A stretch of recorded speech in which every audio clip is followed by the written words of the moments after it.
in the spirit of Valentine week. We can't avoid looking about that. And the reason for saying this is that it describes the idea that research can be similar to love in terms of commitment, passion, and sacrifice. Do you agree or not? So who is in love today? Who doesn't have a Valentine? Okay, I'll do some random something and give a Valentine here. Maybe to this lady in green. Thank you. Are you happy for her? About 5 to 10 minutes, I want to talk about disseminating research findings in Kenya. That's my name. I'm Sami Baya. I'm a Principal Corporate Communication Officer in the Corporate Communications Department in Kenya. My specialty is in communication research for health communication. So quickly, when you talk about research, there's this astronaut called Neil Armstrong. He said that research is creating new knowledge. You cannot plan anything without research. The future plans you have, you start with research. That's Neil Armstrong. Research is to see what everybody else has seen and to think what nobody else has thought. That is according to Albert. Now, these quotes highlight the importance of not just conducting research, but also effectively disseminating or sharing findings in a way that brings new insight to the broader community. So, sharing of research findings is an essential part of the research process. It ensures the dissemination of knowledge, it promotes collaboration, it allows others to build on existing work for further advancement. Effective dissemination of research findings helps spread knowledge, guide decision making, and improve practices. In Kenya, just like in many developing countries, research outputs or research findings are often underutilized. And this is due to challenges in communication, access to information, and getting the right people involved. So, what is the problem here? What are we looking at? Despite this growing body of research being conducted in Kenya, the effective dissemination of research findings remains a significant challenge. Research outputs are often inaccessible, underutilized, or they fail to reach key audiences who could benefit from them. Now, the general objective of this study is to find out how research findings are currently shared in Kenya, to identify the challenges first, to explore the strategies used, and to evaluate how effective these methods are in reaching key audiences, such as the policymakers. We have them here, practitioners, the general public. Now, what methods did this study utilize? I utilized this desktop review methodology to analyze existing literature reports and case studies on research dissemination in Kenya. Key databases, government publications, university repositories, and institutional reports were examined to identify trends, practices, and challenges. Now, that was categorized by dissemination platforms, target audiences, and barriers to effective dissemination. So, the methodology here was a total of 100 relevant documents were systematically reviewed and analyzed using a thematic synthesis approach conducted by a single reviewer. We'll come to that. By systematically retrieving these 100 relevant documents and categorizing data by dissemination platforms, target audiences, and barriers, the study attempts to ensure thoroughness and reduce selective reporting. Now, this also helps provide a broad overview of the research landscape. So, using secondary data from established sources can help reduce the influence of the researcher's bias, as the documents reviewed are not directly generated by the researcher, but come from various institutional perspectives. So this approach ensures that the data reflects a range of viewpoints and minimizes the subjective interpretation often associated with primary data collection.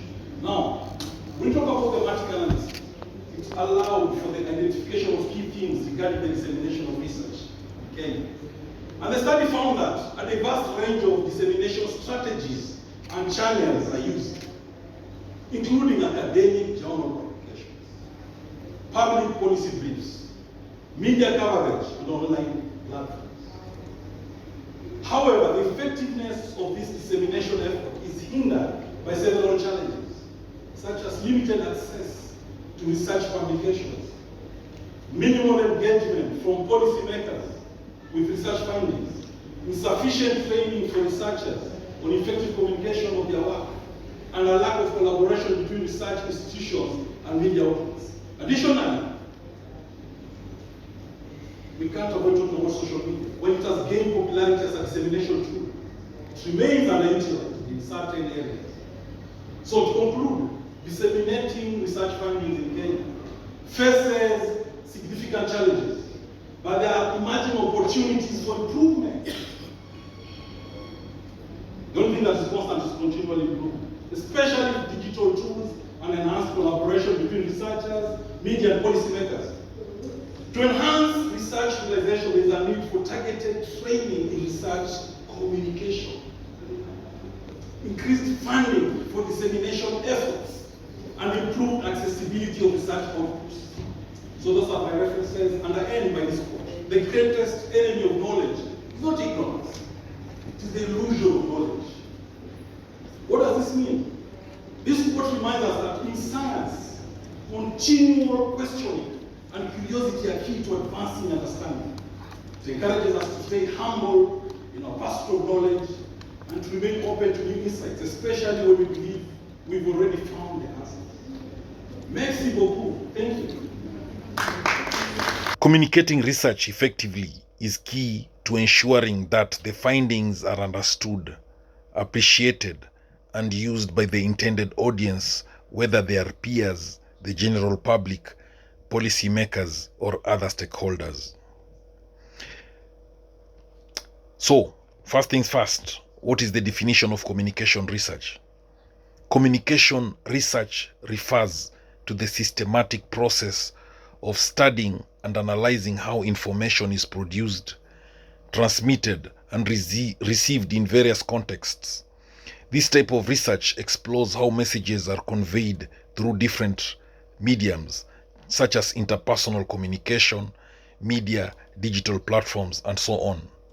How people interpret and respond to those messages, and the social, cultural, and psychological effects of communication on individuals and societies. The primary goal of communication research is to enhance our understanding of communication processes, improve practices in fields like journalism, advertising, public relations, and media, and to address broader societal issues by examining how communication influences behaviors, perceptions, and decision-making. It can involve both qualitative, quantitative methods, including surveys, interviews, content analysis, and experiments. Then, the other question is, what is research? Research is the process of systematically investigating or studying a subject or topic in order to discover new facts, gather knowledge, solve problems, or validate existing theories. It involves a structured approach to collecting data, analyzing information, and drawing conclusions. Research can be conducted in many fields, including science, social sciences, humanities, and much more. So the goal of research is to contribute to the understanding of a particular subject or phenomenon. Research can take various forms, including qualitative, quantitative, experimental, or observational, depending on the subject and goals. It involves critical thinking, analysis, and often collaboration among experts in the field. So what is the definition of communication? Communication is the process of exchanging information, ideas, thoughts, or feelings between individuals or groups through verbal, non-verbal, or written methods. It can occur through spoken words, body languages, gestures, written messages, or visual cues. Effective communication requires both the sender and receiver to understand and interpret the messages accurately. It plays a crucial role in personal, social, and professional relationships, enabling individuals to connect, share information, and collaborate. So, what is the definition of research findings? Research findings refer to the results or outcomes derived from a systematic investigation or study. These are the conclusions that emerge after collecting, analyzing, and interpreting data during the research process. Research findings are typically used to support or refute a hypothesis, answer specific research questions, or contribute to knowledge in a particular field. In general, research findings can be presented in various forms, including quantitative results, that is statistical data, numerical measurements, or trends that provide objective evidence. Then we have the qualitative insights, that is descriptive data, patterns, or themes that offer an in-depth understanding of non-numerical aspects. Then we have the general conclusions, interpretations or inferences drawn from the data analysis that add to the understanding of the topic.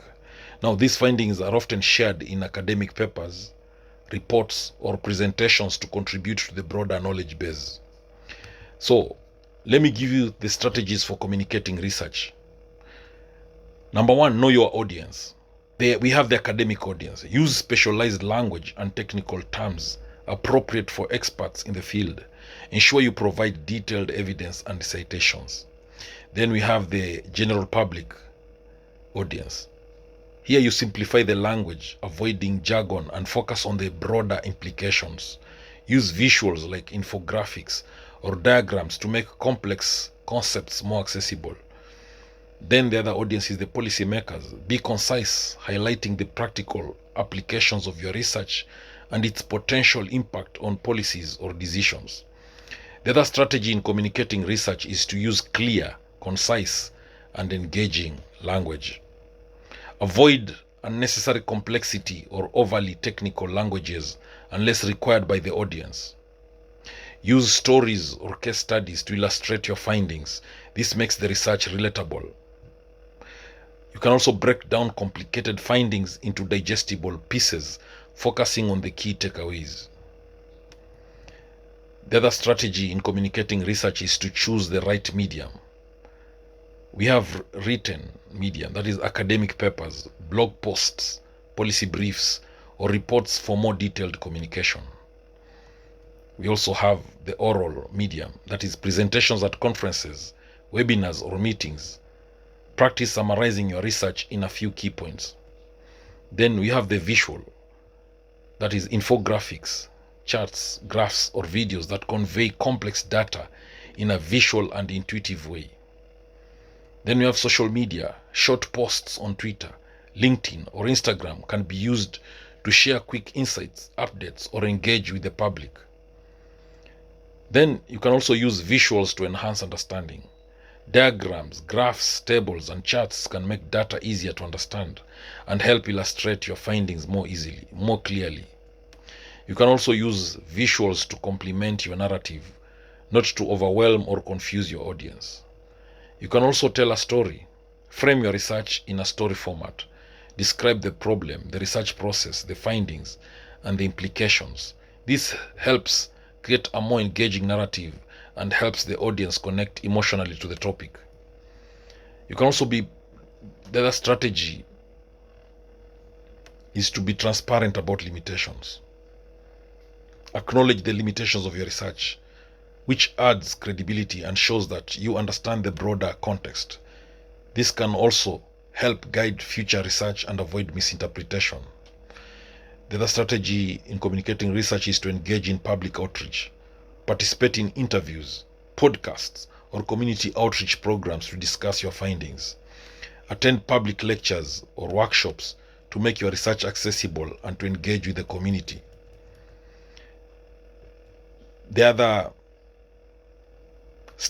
strategy in communicating research is to collaborate with others. Collaborating with other researchers, communicators, or institutions can help you amplify your message. You can engage with media or policy experts. This can also ensure that your findings reach the right audience. You can also use digital platforms. That's another strategy to communicate research. Create a dedicated website, blog, or research repository to share your findings and updates regularly. Engage with researchers and professionals through platforms like ResearchGate or LinkedIn. The other strategy in communicating research is to offer solutions and actionable insights. Don't just focus on the data. Highlight how your research can influence, change, or contribute to practical solutions. This is particularly important when presenting research to policymakers or the general public. So, by effectively communicating your research, you increase its potential to make a real world impact. So what kind of research are you focusing on? Or who is your intended audience for this communication? If you've learned something from this video, please, you can say it in the comment section below. You can ask your question in the comment section of this video. You can also share your insights. Feel free to contact me in WhatsApp. Tell me about your research. Let's discuss research. Let's discuss communicating research. Ask your question. Share this video widely to all those who may need it. Remember, knowledge is power and information is power. And learning is the superpower. Let's build each other up. Let's grow together. Hey, let's network. Thank you. Don't forget to subscribe.